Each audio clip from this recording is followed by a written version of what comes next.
Bella Jelenfo Dante Folimina. Biye mardi no taratay. Utukalo kle bisaba samba fla ani mwan fla ani Aziz be nyokon bolo bi mo chama ni an wele ka yininga chama era ko Aziz be mi ani Aziz be nyokon bolo bi amena na ise ka tem bele fla ka masala oka abseka famel soro to komina Aziz inshu sera folike ala bonola Ansu Musa mais bono Bella Jelenfo ka tun kɛra fama ye ngama kɛ ɲina ye n'a fɔ nse an ye fiye cogoya min na ci dɔw de tun bɛ to ka don a senkɔrɔ o bɛ bɛn alamisa don ninnu ma o de b'a to n tɛ se ka Cap Mali sɔrɔ n'o tɛ basi foyi tun tɛ n na foyi tɛ n na kun ka kɛnɛ an bɛ ɲɛɲini na halisa ka jama kunnafoni k'u ka jaw cari ka ɲini an filɛbagaw bɛɛ lajɛlen fɛ a ye video partage kosɛbɛ parce que nin ye spécial ye Aziza an bɛ don an ka ɲininkaliw kɔnɔ joona an y'a ye k'a fɔ Emmanuel Macron n'o ye France président ye a kun bɛ tagama la a taara Algérie a ka tagama in sen fɛ e ye jateminɛ jumɛn k'a la fɔlɔ ok o ɲininkali diyara n ye kosɛbɛ a mɛnna n bɛ to k'a f'i ye n ko ka bɔ ka bin ko man jugu nka i tɛ wuli ka bin yɔrɔ la n ko de ye kataba naani ye jamana caman marala an ka n'o kɛ kojugu ye nka n yɛrɛ tɛ bɔ mara kɔrɔ o de ye fili ye o ye fili jugumanba yɛrɛ ye an y'a ye Macron taara a ye taama min kɛ ka don Benin Cameroun a kumana a bɛɛ ma kɛ u ka kan de la ani u yɛrɛ ka kan u b'u yɛrɛ ye kan min kɔnɔ a b'anw de fɛ yen dɛ mais a kumana a ka kan na walasa Faransaw k'a dɔn ko ale nana nin de fɔ ninnu ye wa ale bɛna nin de kɛ nin yɔrɔ ninnu na o tɛ mais turu sera Algérie ma n bɛ to k'a f'i ye ko Algérie tɛ colonie française ye bilen ko Algérie ye ex colonie française i n'a fɔ jɔn jamana kɔrɔ de don mais jɔn jamana tɛ ale tɛ jɔn jamana ye ayi kalo nata décembre kalo septembre septembre Mali bɛna taa ka yɛrɛma hɔrɔnya san 62 a bɛna to o la ɲɛnamaya o tɛ yan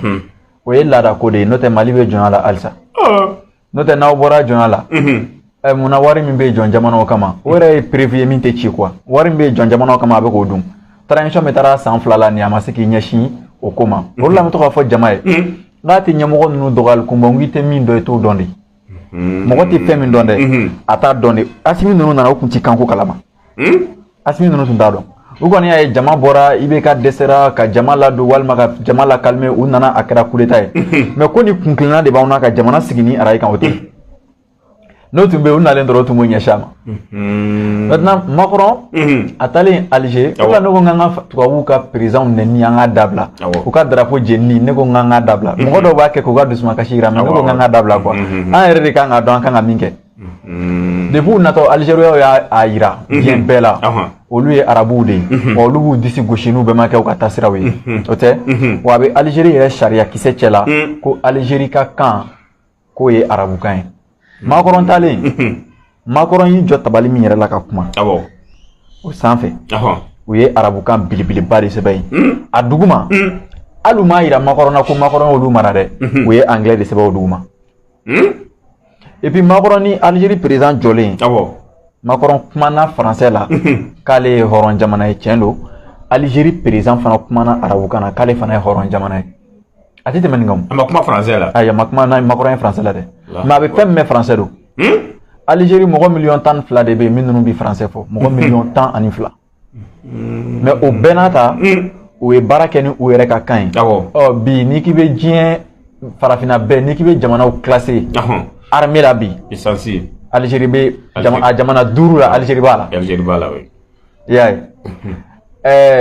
France bɛ siran farafin jamana min ye diɲɛ kɔnɔ o ye Algérie ye farafinna jamanaw la France bɛ siran min ye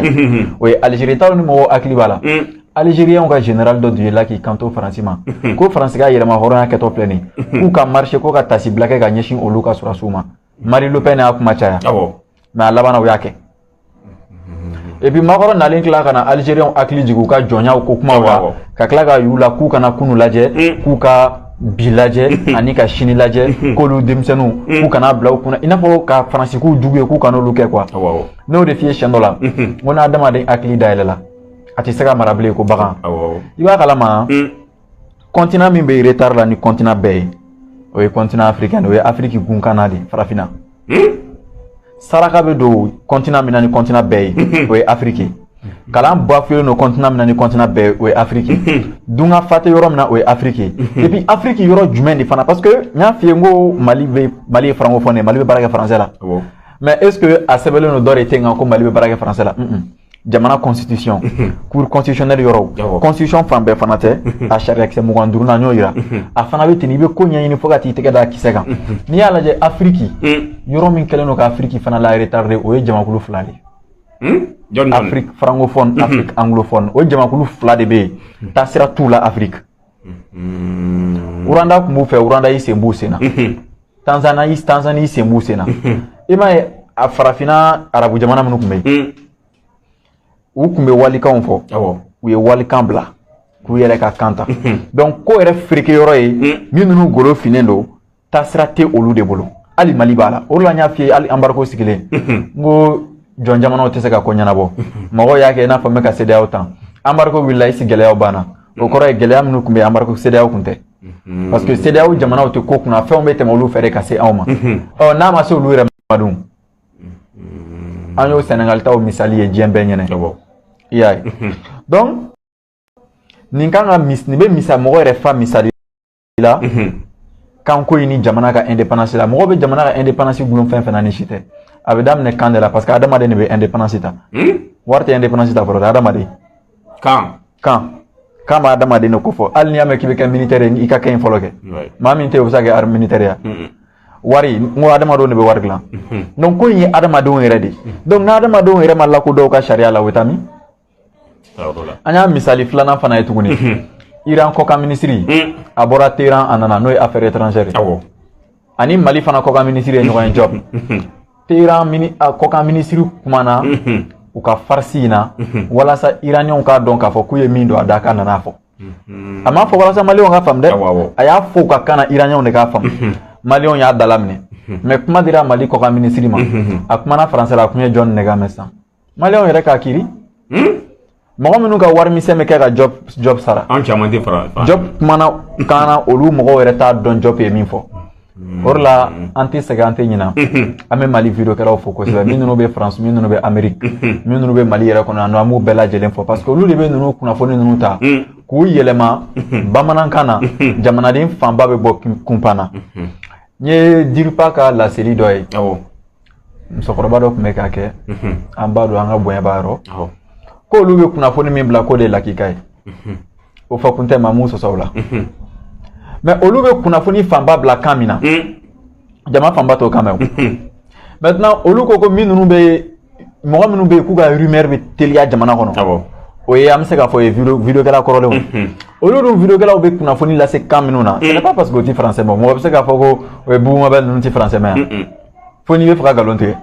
mais o bɛ français to yen k'a fɔ bamanankan na mun na parce que olu yɛrɛ b'a tiɲɛ dɔn ko jamanaden fanba bɛ nin kan in de mɛn ɔ ko ni Diripa mɔgɔw bɛ fɛ sisan rumeur kana propager kosɛbɛ rumeur kana fanga sɔrɔ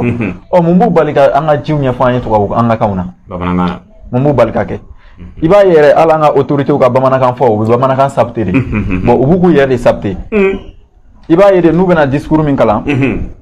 u b'o discours sɛbɛn k'o ɲɛ français la ka t'u jɔ k'o kalan hali Asimi b'a kɛ Asimi b'a kɛ Mayiga b'a kɛ Diop b'a kɛ u b'u jɔ k'o kalan ka ɲɛ tubabukan na maintenant o kɔfɛ u bɛ sɔrɔ ka t'u sigi fauteuil kɔnɔ walima u bɛ t'u jɔ da dɔ la ORTM b'a ka micro tunga o la u bɛ kuma bamanankan na donc u bɛ bamanankan sabute k'o d'an ma ka tubabukan kɛ papier kan k'o don da la ɔ Algérie bɛ baara kɛ n'a ka kan ye goudron Algérie dugu kɔnɔna minnu goudron dalen don o ka ca ni Mali ta ye a ka wari b'a bolo Mali ta t'a bolo fɔlɔ u ka jamana président bɛ kuma la Mali jamana kumada tɛ Mali président bolo bon Mali yɛrɛ transition président an ye politiciens la gosi fɛn min na an ɲɛ b'a la transition fana o fɛn kelen bɛ transition na a b'a la hali bi hali Mali kura taasira o fɛn kelen kun don assise nationale kɛra o fɛn kelen de kan o ye jumɛn ye o la ko k'u ye gafe min bɔ ko walasa parti politique k'u hakilina fɔ ani société civile n'o ye nantanw ye parce que an bɛ Bangida Fabu Kamara fɔ kosɛbɛ olu ye Ngo karamɔgɔw ye ani Keita ninnu an bɛ Saka Da Kulubali ninnu bɛɛ lajɛlen fo olu de b'an ka kanw bayɛlɛma a fɔ ko ɲuman na k'a d'an ma an m'a ta o la ne ko ne tɛ kan kalan na ye n'u ko k'u bɛnna nin kan ko a bɛ fɔ civil ma de ou bien citoyen ma de ko nantan ame soma o ko nantan kolon ka fo ma de ko mauvais citoyen donc il va au comment yetien ote gola voilà ngoy bamanakan kele ne ko mo ko ka ngo seben de la ngoy bamanakan kele ne bon mali la politique donani nenfla de nenfla Allah akbar be gon maro adama de be nenkele mais on a politique donani nenfla a nen folo ye jumen nu mago be fanga la o be jama ke ngon ngani bamanankan i ba no ni be horon ni ni pana nunu kay tasoro awa maintenant nu yele la fanga la sharia min be o te jamana don tayo sharia misali tara France de ta fait France olu ka forobakan olu yo keni français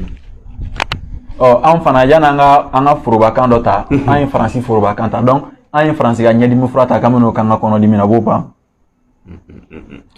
to bon o politicien nunu dun fa o soro ni ode est ce que olu bena son ko o kanko in kele cogo sugu do la wa ame jama fara ɲɔgɔn ni bamanankan ye ka sɔrɔ ka do u ni sancɛ ni tubabukan ye ka tunu u la o de la a politicien a bɛ n'a fɔ ni suya do ka kobaga la a nɔgɔlen bɛ taa lahara cogo min na o de la an y'an ka politicien an y'u tilan bɛɛ bo ni fara ye k'u gɛn an b'a fɔ ko Asimi ninnu de y'a tiɲɛ mais an bɛ fɛ olu de ka dilan parce que o nakun y'o de n'u tɛ se dɔrɔn u ka taa maa wɛrɛ ka na n'o fana tɛ se o bɛ bɔ yen mɔgɔ wɛrɛ bɛ na parce que diɲɛ ban don ma fɔ mɔgɔ ye o la an ka kan tali la tellement k'a ka teli min ninnu b'a fɔ ko wagati k'an bɛna taa k'an bɛna waati joli k'a la i bɛ taa mɔgɔw de sigilen sɔrɔ ka 26 mars fa tɛ mawuludu fɛ kuranɛ minnu bɛ Ayidara bolo a tɛ a bolo bamanankan na a b'a bolo arabukan na a b'a lajɛ dɔrɔn miniti kelen miniti fila k'a ba yɛlɛma bamanankan na ka jama kunnafoni n'a ye a teliya kojugu dɔw ko k'an bɛna san joli dɔw yɛrɛ ko k'a mɔdenw ka waati tellement k'a ka teli Mali artiste filɛ k'u b'u ka flow sɛbɛn bamanankan de la hali n'a sɔrɔ a tɛ sɛbɛn ka bɛn bamanankan yɛrɛ sariya kɔnɔna fɛnw bɛɛ ma mu b'a sɛbɛn bamanankan na ka taa da bamanankan na o kɛra star y'a la i b'a yɛrɛ bɛ tourner la diɲɛ ɲɛma bamanankan in na Fatumata Jawara kɛlen n'o ka diɲɛ fɛn bɛɛ yira tubabuw la bamanankan in na Salifou Keita ninnu an bɛ la diva yɛrɛ fɔ kosɛbɛ Safi Jabate hali a ka dɔnkili laban a titre Ansu u y'a sɛbɛn ni SOU ye o tun kan ka sɛbɛn ni CU a banna a y'a kɛ Anisu i y'a ye bamanankan tɛ bamanankan fɔ ye Safi ninnu bila retard la bamanankan fɔ ye Lifu bila retard la an b'a fɔ kosɛbɛ a ye trophée sɔrɔ bamanankan ye Mala bila retard la mɔgɔ minnu yɛrɛ ye trophée d'u ma Kɛwale people Kɛwale bamanankan tɛ donc mais a sɛbɛn cogo u ye accent k'a la bamanankan accent t'a la donc an b'o lase chèque ma Kɛwale people chèque n ka foli b'a ye kosɛbɛ u b'an ka mɔgɔw la timinandiya min kɛ u ka baaraw la o ka ɲi donc Kɛwale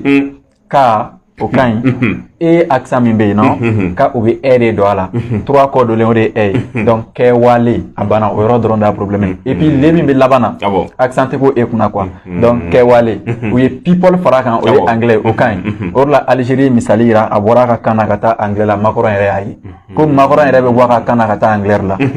mais an de bɛ bɔ an ka kan na an yɛrɛ tɛ bɔ an ka kan na a jara de u b'an bugɔ de k'an bɔ a la u b'aw bugɔ k'aw bɔ a la ka français don aw kunna ka tila ka taa fɔ kan ka kɛ an yɛrɛ e ko kan ka k'an yɛrɛ yɛrɛya la an b'a fɔ de ko jara i ni sɔgɔma mais n'i y'o fɔ classe kɔnɔ o b'i gɛn ka bɔ kɛnɛma k'i f'i ka fɔ ko bonjour o tɛ sa k'i den yɛrɛ hakili falen yan o ye fili de donc fo Asimi ninnu fana ka kɛ ani Sadio ninnu décision ka k'u la quoi n'a ma ɲɛ u ye gafe di population k'i hakilina fɔ a kan tiɲɛ don mais kanko kɔni u yɛrɛ b'a dɔn sɔsɔli t'a la sɔsɔli foyi t'a la n'u m'a ta a ko k'a tɛ échec ta n bɛ to k'a f'i ye tuma bɛɛ n k'a bɛ échec ta n'u ma kan kɔni falen u bɛ échec ta parce que n'olu ye kan falen président bɛ na o tɛna kan falen wɛrɛ kɛ bilen o bɛ ne sɔn k'i ɲɛsin kan a kan ka don an ka cakɛdaw la cogo min na minɛn minnu kan ka na walasa kan in ka se ka don ba la i bɛ taa sɔrɔ u bɛ ɲɛsin o de ma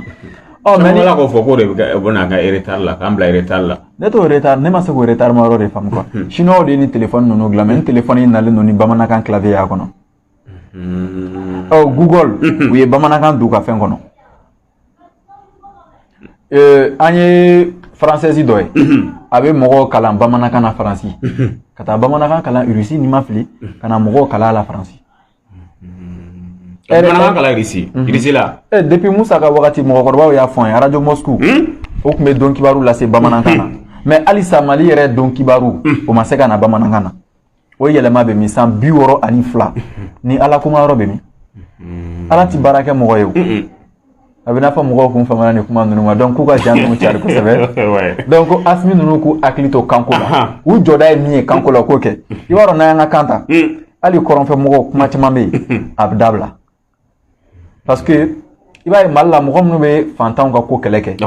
olu ti fantanw ye mɔgɔ minnu bɛ chômage ko kɛlɛ kɛ olu ti chômage la Nord fana bɛ ten de mɔgɔ minnu bɛ yen ko Nord k'olu bɛ Nord du Sud de ka intérêt défend olu ni Nord du Sud yɛrɛ ti ɲɔgɔn ka kan mɛn parce que olu bɛ Nord du Sud ka intérêt défend français la Nord du Sud fanba bɛ o ti français mɛn a misali baden kɛra yan u nana o ti bamanankan mɛn o ti français mɛn i y'a ye donc sûrement jamakulu dɔ de bɛ yen nɔ min bɛ k'o mɔgɔ ninnu fana représenter o de b'olu mɔgɔw fana n'u ka hɛrɛ cɛ i n'a fɔ yan ka autorités b'a ni hɛrɛ cɛ cogoya min na i delila ka fila ye ka misi gɛn filakan na misikan na i ti misi gɛnna ye abada ka misi gɛn bagankan na a b'a gɛn adamaden kan de la k'a yira ale bɛ ka nin fɛn minnu gɛn nin b'aw la nin b'ale la mais ale ka fisa aw ye mais munna an ka autorités bɛ anw mara ni kan wɛrɛ ye donc o kɔrɔ an ka autorités a b'u kunna o ka fisa n'a ye komi mɔgɔ tɛ se ka jɔlɔkɔ dɔ ye mɔgɔ ɲɔgɔn tɛgɛ la n'o tɛ i b'a dɔn farafinna Afrique francophone ni anglophone a autorités bɛ jɔlɔkɔ de don u ka population tɛgɛ n'a sen na cogo di parce que a autorités bɛ ka baara kɛ tubabu minnu ka taasira kan tubabu walasa farafinna ka don da fɛ u ye jɔlɔkɔ de don farafinw tɛgɛ n'u sen na donc n'i y'a dan ka autorité ninnu ma u bɛ fɛn k'anw na hali min t'o ye mais comme a tɛ se ka kɛ bilen donc u diyagoyalen don sisan u ka falen walasa an kana tiɲɛ kan tubabu ma Faransi ma mɔgɔ min don da la Faransi ma s'anw ma ni hɛrɛ ye koyi mɔgɔ min fana bɛ k'i sen da Faransi sen da nɔ la yala o fana bɛ se ka hɛrɛ ta cogo di k'a balima sɛgɛrɛ e b'a ye Faransi ka tabiya kelen don k'an ka balimayaw bɛɛ fara Ivoiriyɛnw ka mɔgɔ ninnu nana ka na fɔ an ye k'an bɛɛ ye kelen o y'a ye olu bɛ ka miiri an danbew ni an tɔgɔw n'an ka kanw na f'u nana fɔ Usumani Serif yɛrɛ ɲɛna bamanankan de la yen i b'a ye k'an ye kelen mais fili bɛ yen dɛ an bɛ ka sariya minnu labaara jamana fila in kɔnɔ o sariya mɔgɔw de ye jamana ninnu fara k'u ka tɔgɔ d'a la la Côte d'Ivoire le Mali ou bien le Soudan français jamana min y'a fara an m'o jamana ka taabolo k'an bɛ tila k'a fɔ k'an bɛ kɛ jamanakulu kelen o bɛ kɛ cogo di o kuma ka tila k'an yɛrɛ sɔsɔ wa o la ko Mali ni Laginɛ k'u tɛgɛ di ɲɔgɔn ma k'o ka ɲi kosɛbɛ taasira min ye Mali ni Laginɛ fara ka Laginɛ bila a part ka le Mali bila a part an bɛ k'o taasira kelen fana labato an bɛ tila k'a fɔ k'an bɛ fara ɲɔgɔn kan donc filijuguba de don Algérie ye min kɛ ko Sadio ninnu ni Asimi ninnu ka misali ta o kan i kana se kilisi la maa fɔ nɔfɛ k'a lajɛ k'a fu a k'u nɔfɛ ten ka taa donc u k'u jija o la kosɛbɛ voilà donc Makɔrɔ ka visite la Algérie Makɔrɔ yɛrɛ y'a ye ka ban ko Algériens kiyara olu kunu na donc anw de bɛ sunɔgɔ la an fan fana ka kunu de ok Asise a bɛ bɔ o kɔnɔ an bɛ don mɔnɛ la n'o ye wari ye mɔgɔ caman bala ka ɲininkali kɛ ko hali bi wariko in a bɛ da jumɛn na Mali kɔnɔna na bon i b'a dɔn ni autorités ma fɛn min fɔ ni ko k'i b'a fɔ cogo dɔ la a cɛ man ɲi u ye carte biométrique ko kuma daminɛ an y'o ɲɛfɔ i ma ɲi tɛ ɲinɛ quoi parce que i bɛ Mali vidéokɛla minnu bɛ yen ko mɔgɔw b'u lamɛn kosɛbɛ i bɛ taa sɔrɔ taasira b'u la sira dɔ bɛ yen u gulonnen don o la u bɛ taa n'o ye mais i b'an ka jamana marabagaw de ta i bɛ taa sɔrɔ taasira t'u la o de la ni e nana ni e ye supasement bila min bɛ na e kɔfɛ dɔrɔn u bɛ supasement ci yan'a ka so jɔ e ka supasement k'a to kɛ a bɛ ka supasement ci min bɛ na e yɛrɛ kɔfɛ u bɛ sin ka terrain feere ka yɛlɛma luwanze la siɲɛ kelen o de la Afiriki bɛ ka jigin dugu ma mais ni tubabuw y'a kɛ k'a dan 100 a den b'a ta 100 ka taa n'a ye 200 a den bɛ taa n'a ye 300 donc olu bɛ yɛlɛ ten n'an m'olu ye sanfɛ an bɛ jɔn de ye sanfɛ olu bɛ k'a kɛ ka yɛlɛ an ko k'an ka n'olu kun ye sanfɛ o bɛ se ka kɛ e m'a ye fo dɔw b'a fɔ ko ala ka ɲangata jigin Faransi kan o tɛ se ka kɛ o n'o fana kɛra dɔrɔn a man ɲi parce que Faransi bɛ tiɲɛ kan ka tɛmɛ Mali kan olu ka président bɛ kuma kan na population bɛ kan min mɛn maintenant wari in ko kuma la jamana ka hɔrɔnya i ka wari b'a la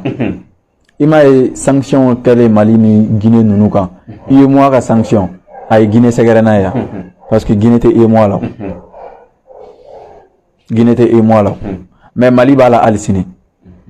o de la yɛrɛma hɔrɔnya sira fɛn fɛn bɛ Mali y'a tilan bɛɛ da gosi ka ye maa si ma marché parce que a bɛɛ bɛ sinsin fɛn min kan n'o ye adamaden yɛrɛ ye n'o y'i ka kan yɛrɛ ye o Mali président si m'o essayé k'a daminɛ Modibo fo Assimi f'an bɛ don min na bi u ka essayé dɔrɔn mɔgɔw bɛ ɲɛkura ye Mali la sisan sini ti araba ya sini dɔrɔn n'u y'a ko an ka bamanankan dɔrɔn don ɲɛfɛ a don su journal bɛ bɔ français la fɛn min ma deli ka kɛ o y'o kɛlen o don su 20h bɛ na bamanankan na o mana bɔ yen 21h o k'o la na français la 22h o ka na n'o ye anglais la n'o de ka d'u ye Mali président si m'o kɛ k'a ye mais o qualité asimboa no la ate dobo shogel daraja la foi na ma min faro ka to bula mais wono te ka ke donc ko nana ka soro tunta do koni ye farafin jamana fen fen ida do war ko kuma na ko tubabu bo boy awo ko tigi ayo ko chama be faga yere fene ti jagwa ya ma fora keleno ki yere dongala mana kadi mogomma e ba fo kebe tienfo o chogodi no mali autorité bu sisi population ka famille balia de kanka anga intérêt mine kadi tubabu maka so yere ti fo so la wire ta do kubeka minke o be so ni jume amega wali kamin kala on kune kanga ke walmo anga destination ode e ma ayan denw la redoubler bagi la commencer ka chine nya fo français la nous ko desa ka chine nya fo bamana kana la d'accord mais ka desa ka chine nya fo français la ayan denw la redoubler am ka fo kam français kele o kele titanya yere yaay Thomas Modibo Keita Ahmed Sékou Nunu olu ye français kele français ka kan yere la donc aga gele o ka se ka se soro quoi nous ko se soro français kan ka to ka kana ko ala ko galo parce que ala yere de côté ko ale kiraw ci jamakulu mani kan jamakulu be kamime donc o kore ni ga jamakulu be ñogon famia kamina be barake no de nay barake ni do wara sharia were abe to fereke kono foni dumna ay akli soro wala te jiga ko na were ka fay ko iknga nga keta wote no ko meke ay ñogon faga nord la munala makuma akli madi don takamaw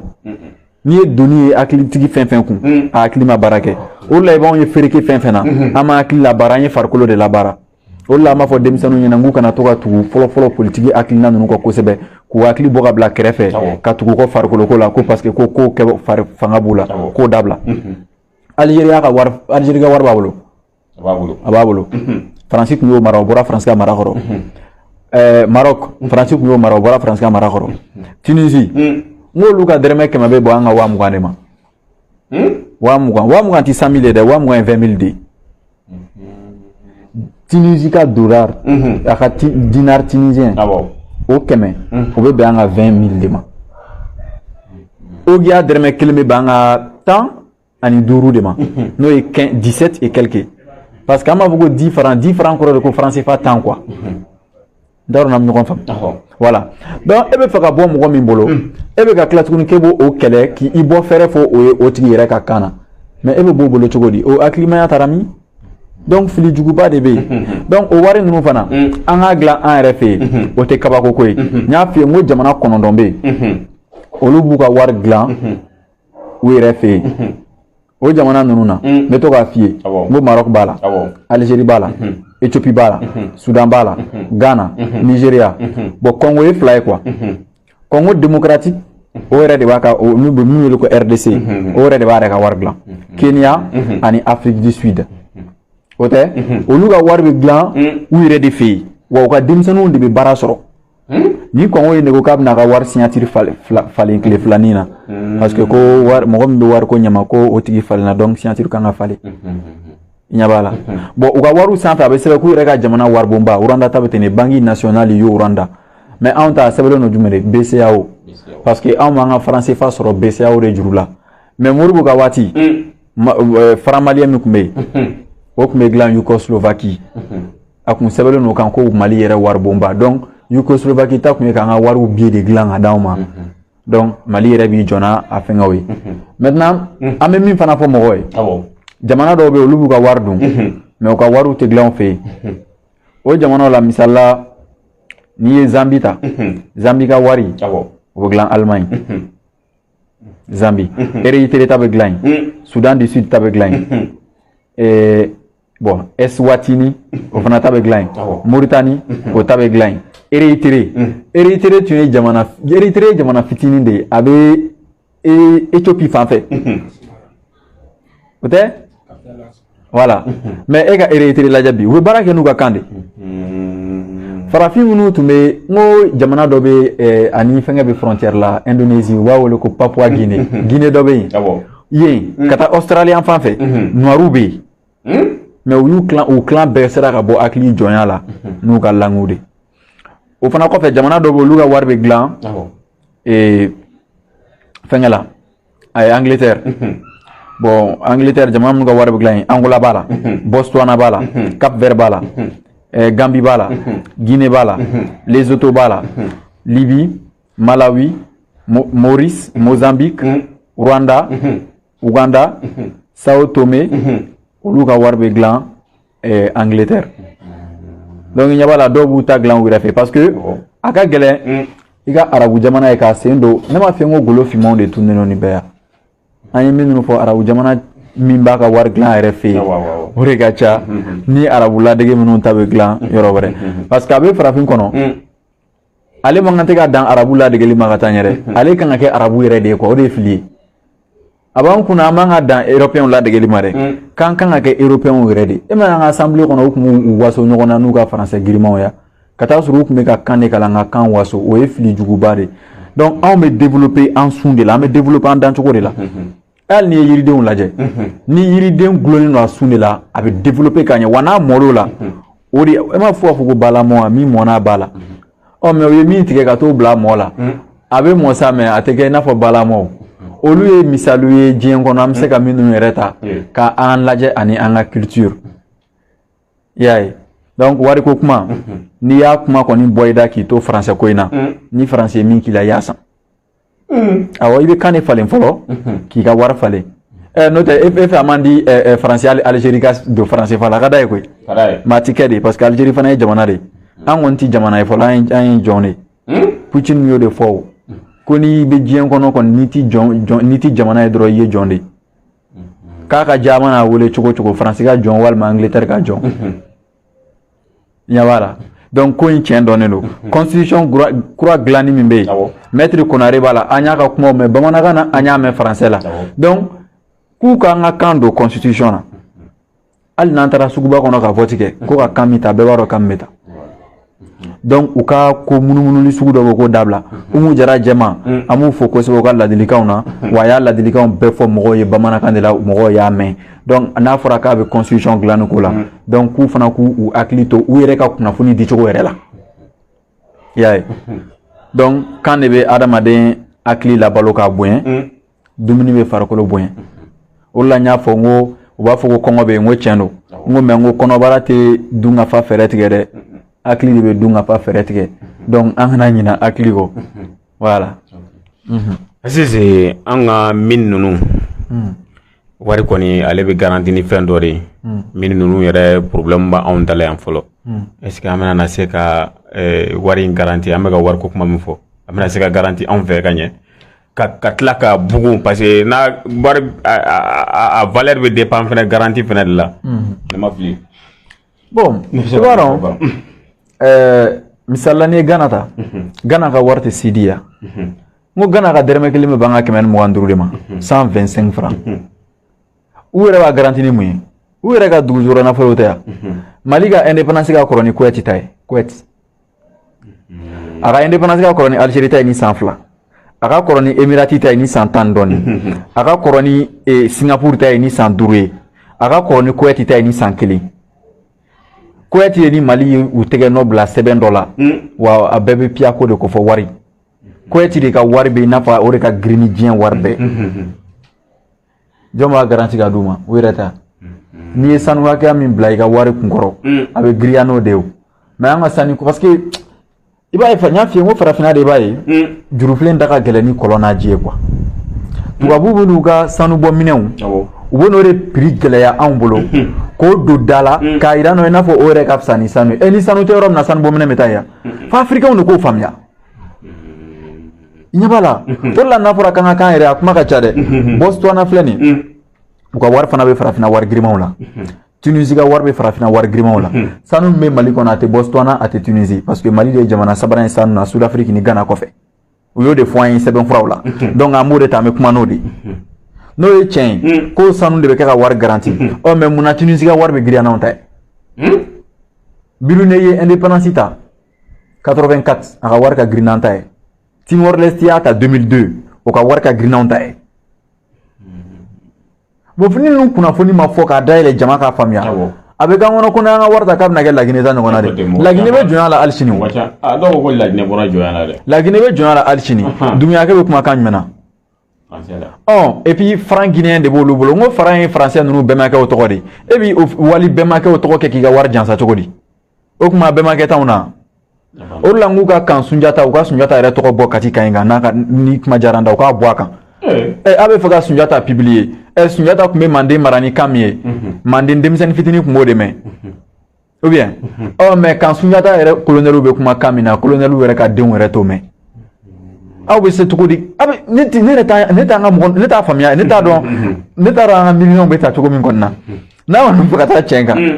ne ɲɛ b'a la nin de ko tiɲɛ an bɛɛ ka kuma forobakan kelen na min mɛnbaga ka ca wari ka na an ka forobakan na jamanadenw k'a dɔn ko nin de ko don diɲɛ kɔnɔ wari minnu bɛ a bɛ taa fo 100 ni dɔɔnin na o mɔnɛw de bɛ diɲɛ kɔnɔ wa hali diɲɛ wari minnu bɛ yen n'u ka girin ni bɛɛ ye n bɛ se k'o fana wariw bɔ k'o yira mɔgɔ la n'a ka di mɔgɔw ye a bɛ yen hakili tɛ donitalan ye o wari minnu ka girin ni wari bɛɛ ye a wari 16 la a bɛ daminɛ ni Nouvelle-Zélande ka wari ye o mana bɔ yen Australie ka wari o mana bɔ yen Singapour Mali ka indépendance ka kɔrɔ ni minnu ta ye tan ni san 5 ye dɛ olu ka wari ka girin ni anw ta ye bibi na Singapour mobili de bɛ yen taxi chauffeur t'a la i bɛ don a kɔnɔ i b'a fɔ dɔrɔn ko n bɛ taa Yirimajɔ sugu la i bɛ wifi min b'a kɔnɔ i b'i connecté o la ka to k'i ka message n'i ka email ninnu jaabi a bɛ taa n'i ye foyi ye ka t'i bila yen o ladege min bɛ Maroc o ye nɛgɛso électrique ye wa olu y'o yɛrɛ dilan coronavirus kɔnɔna de la a ladege dɔ fana bɛ Uranda o de la i m'a ye Mali autorités ye ɲɔgɔn cɛ ka taa Uranda parce que taasira bɛ Uranda la taasira tɛ anw de la o de la an bɛ fɛ ka taasira de yira an ka autorités la o de la karisa ka taa karisa ka na ne ko n k'o tɛ solution ye karisa min bɛ a kan ka min kɛ walasa bɛɛ ka hɛrɛ sɔrɔ a y'o yira a la o mana bɔ yen diɲɛ wari girimanw la Libi ka wari ye 12nan de les dinars libyens o mana bɔ yen Canada ka dollar o mana bɔ yen Amérique ta o mana bɔ yen Suisse ko le franc suisse o mana bɔ yen euro o mana bɔ yen dollar des îles Caïmans o fana bɛ yen livre sterling o ye 5nan ye dinar jordanien o ye 4nan ye dinar de Bahreïn o ye 2e ye dinar koweïtien o ye 1er Koweït ka wari a été introduit en 1960 était initialement équivalent à 1 livre sterling donc k'a dora san 1940 Mali ka yɛrɛma hɔrɔnya wagati donc ko a daminɛ na a tun bɛ bɛn anglais ka wari in de ma livre sterling ɲɛ b'a la bon o ye wari ninnu kunnafoniw yɛrɛ de donc i m'a ye ko le Koweït est un petit pays ko Koweït ye jamana fitinin ye niché entre l'Irak et l'Arabie Saoudite ko a sɔrilenin don Irak ani Arabie Saoudite ni ɲɔgɔn cɛ voilà ɲɛ b'a la u ka fɛn bɛɛ lajɛlen bɛ u ka dɛrɛmɛ kelen bɛ taa fo voilà u bɛɛ bɛ 0,30 dinar o bɛ bɛn 1 dollar américain de ma donc o kɔrɔ u ka wari ka girin ni dollar ye parce que olu ka wari fu ani buruburu 30 o bɛ bɛn dollar dɛrɛmɛ kelen ma ɲɛ b'a la mun b'an bali sisan k'an ka wari bɔ donc a kun tilenna de tɛ autorité la dɔrɔn de don an ye nin kuma fɔ k'a ban an ye dɔ ka zongo kuma fɔ an y'a yira ko dɔ y'a kɛ tan dɔ y'a dɔ tan o si tɛ ɲɔgɔn lagosi ni ɲɔgɔn buruja in si tɛ an ka fɛɛrɛ yira ɲɔgɔn na dɔrɔn an ka taa donc ni mɔgɔ minnu bɛ fɛ ka fara an kan u k'a bila hakilinaw cɛla n'o ye commentaire ye donc bɛɛ lajɛlen fɔlen don dakun ye laban bon an bɛ bɛɛ lajɛlen fo u ka ja ninnu cari k'a kun kɛra faamaya ma kɛ ɲinɛ ye an bɛ bɛɛ fo mɔgɔ minnu y'i wele minnu ye ne yɛrɛ wele ni y'a yir'u la k'a fɔ ko foyi tɛ n na an b'u bɛɛ lajɛlen fo u ye kamanagan min kɛ an ka ko la o kɔrɔ ye an ka b'u bolo wa u yɛrɛ fana ka bon an bolo ko ala kana ɲina ɲɔgɔn kɔ ala k'an kanu to ɲɔgɔn na ala k'aw yɛrɛ ka jamukan lataa ɲɛ an yɛrɛ kɔrɔkɛ sera kɛnɛ kɔnɔ na buuma bɛɛ la an b'a fɔ kosɛbɛ mɔgɔw k'u ka foli lase i ma k'i ka kabala émission ɲɛna kosɛbɛ. Ok Aziz a diyara ye an b'i fo dantɛ foli min na k'an filɛlibaga bɛɛ lajɛlen fo k'a fɔ an ni Aziz an bɛ ɲɔgɔn sɔrɔ cidi nata ye inshallah n'ala ma basi kɛ Boumabel b'an bolo yan nɔ ani Boumabel an bɛna na don émission spéciale dɔ la tuguni ka ɲini an filɛlibagaw bɛɛ lajɛlen fɛ a ye to ligne sanfɛ an kɔni bɛ mina video tigɛ an bɛ video wɛrɛ lancer sisan n b'a fɔ a k'an bɛɛ don n'a nataw la inshallah.